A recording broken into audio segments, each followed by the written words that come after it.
They keep going and going and going. That's not how you're designed. You're not designed like an Energizer bunny to keep going and going and going. No, God, from the beginning of creation, designed you for rest and set apart one day to rest from your labors and find rest in God. There's a great quote from Christian author Anne Lamott when she says, almost everything will work again if you unplug it for a few minutes, including you. See, God created Sabbath for us because we are wired for rest. And without Sabbath, we will inevitably be defined by busyness and fatigue. In our culture today, busyness almost holds a badge of honor for us. We go, how are you doing today? Well, I'm pretty busy. I'm pretty busy. And yet, if you buy into the lie that busyness is what we should be all the time, then you're going to start believing things that are simply not true about yourself. For instance, a lie of busyness might be that your value and your worth are defined by how productive you are. But the truth is that your value is an intrinsic gift of God. It does not matter how productive you are still valuable to God.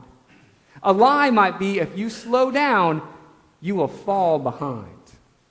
But the truth is that your life is not defined by scarcity. Your life is defined by abundance in God. The lie might be that rest is unproductive. But the truth is that you can be more productive in 6 days than you could in 7, because that's how God designed this world to operate.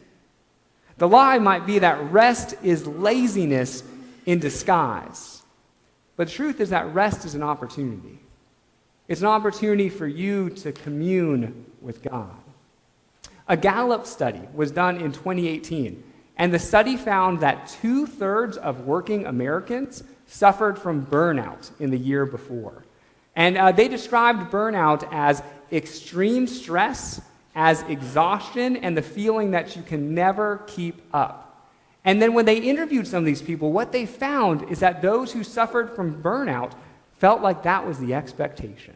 That's just the way it is. If you want to excel at your job, if you want to get that promotion, well, this is just the way it is. Do not buy into the lie of busyness. You were created for so much more than just an overpacked schedule. Now, if you've never before thought about how do I actually practice Sabbath in my life, you might be wondering, well, where do I begin? Where do I start? Well, let's go look to some of Jesus' words, because Jesus gives us a pretty practical way to begin keeping the Sabbath. In verse 28, Jesus says, "Come to me, all who are weary and heavily burdened." Does that describe you? Are you weary? Are you tired? Are you feeling weighed down by life's burdens? Have you convinced yourself that operating on little sleep and a jam-packed schedule is just the cost of doing business? If that's you this morning, if that's how you showed up to church, hear these words today from Jesus. Jesus says, "Come to me, all who are weary and heavily burdened, and I will give you rest." See, what Jesus is saying is that the purpose of the Sabbath is not simply rest in terms of leisure or sleeping in or not getting off the couch. No, the purpose of the Sabbath is to find rest in God. Jesus says, "Come to me if you are feeling burdened. Come to me if you're burning a candle at both ends. Come to me if you are just so tired you don't know how you're going to go another step. Come to me, and I will give you rest." Not only that, but he goes on in the next verse and says, "Take my yoke upon you and learn from me, for I am gentle and humble in heart, and you will find rest for your souls. For my yoke is easy, and my burden is light." Now, have I convinced you that keeping the Sabbath is an essential part of what it means not just to be a Christian, but what it means to be human? because this is how God designed us to be. Well, if I have, then let's get practical. How do we do that in our world today, in the busyness of our world? How do we keep a Sabbath? I have some ideas for you. The first is you might be in a position in your life where you can set aside 24 hours, and you can set that apart and say, this will be my Sabbath. And if that's you, then I would simply pick a day. It doesn't have to be Sunday. It can be any day, although Sunday is a very natural time to keep a Sabbath. But pick one day that will be set apart for you to find rest in God. Now, others of us, I know, will find it nearly impossible to set aside a full 24-hour time for Sabbath. I mean, I can identify with that. I've got 2 young kids. I can't even find a Sabbath hour, much less a Sabbath day.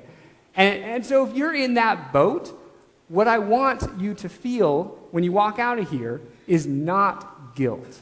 If you feel guilt because you're not doing a good enough job in your own eyes of keeping the Sabbath, then I have failed you today in this teaching. No, guilt is not how we should feel. But instead, we should feel an opportunity to find Sabbath moments throughout your week where you can set them aside and intentionally connect with God. It may not be a full 24-hour period, but perhaps each day you have a Sabbath moment that you have set aside to say, this is when I want to find rest for my soul. So there's some options for Sabbath moments. I'm sure you can add to this list, but perhaps if you're washing the dishes, which we all have to do anyway, maybe you put on a Christian podcast or Christian music and praise God as you're washing those dishes. Or when you wake up, perhaps don't go straight from the newspaper or the smartphone, but instead spend your first 5 minutes simply saying good morning to God and dedicating your day to God. Perhaps on a Sunday night, even tonight, you can light a candle at dinner, talk about your upcoming week and all that it holds, and then intentionally dedicate your week to God. Whatever it is for you, I encourage you to find Sabbath moments throughout your week so that you can find rest for your soul.